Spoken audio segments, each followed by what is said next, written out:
നമസ്കാരം, പ്രവാസി മലയാളിയിലേക്ക് സ്വാഗതം. അങ്ങനെ UAE ചരിത്രം കുറിച്ചിരിക്കുകയാണ്. ചരിത്രത്തിൽ ആദ്യമായി ഇസ്രായേലിൽ നിന്നുള്ള യാത്രാവിമാനം UAEയിൽ എത്തിച്ചേർന്നു. ഇസ്രായേൽ UAE സമാധാന കരാറിന് പിന്നാലെയാണ് ആദ്യ വിമാനം അബുദാബിയിൽ എത്തിയത്. സൗദി അറേബ്യയുടെ വ്യോമമേഖലയിലൂടെയായിരുന്നു യാത്ര ചെയ്തിരുന്നത്.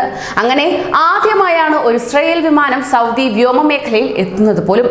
ഹിബ്രു, അറബിക്, ഇംഗ്ലീഷ് ഭാഷകളിൽ സമാധാനം എന്ന് വിമാനത്തിൽ രേഖപ്പെടുത്തുകയായിരുന്നു. അമേരിക്കൻ പ്രസിഡന്റ് ഡൊണാൾഡ് ട്രംപിന്റെ മരുമകനും പ്രധാന ഉപദേശകനുമായ ജാറദ് കുഷ്നറും അമേരിക്കയുടെയും ഇസ്രായേലിന്റെയും പ്രതിനിധികളും ആദ്യ യാത്രയുടെ ഭാഗമായി തീർന്നിരിക്കുന്നു. ആദ്യമായാണ് ഒരു ഗൾഫ് രാഷ്ട്രം ഇസ്രായേലുമായി നയതന്ത്ര ബന്ധം സ്ഥാപിക്കുന്നത്. US പ്രസിഡന്റ് ഡൊണാൾഡ് ട്രംപിന്റെ നേതൃത്വത്തിലാണ് ഇരു രാജ്യങ്ങളും കരാറിൽ എത്തിച്ചേർന്നത്. നിരവധി രാജ്യങ്ങൾ ഇസ്രായേലുമായുള്ള ബന്ധത്തിൽ UAE വിമർശിച്ചിരുന്നു. എന്നാൽ സാമ്പത്തികമായി കൂടുതൽ മുന്നോക്കം നിൽക്കുമെന്നതിൽ സംശയമില്ല.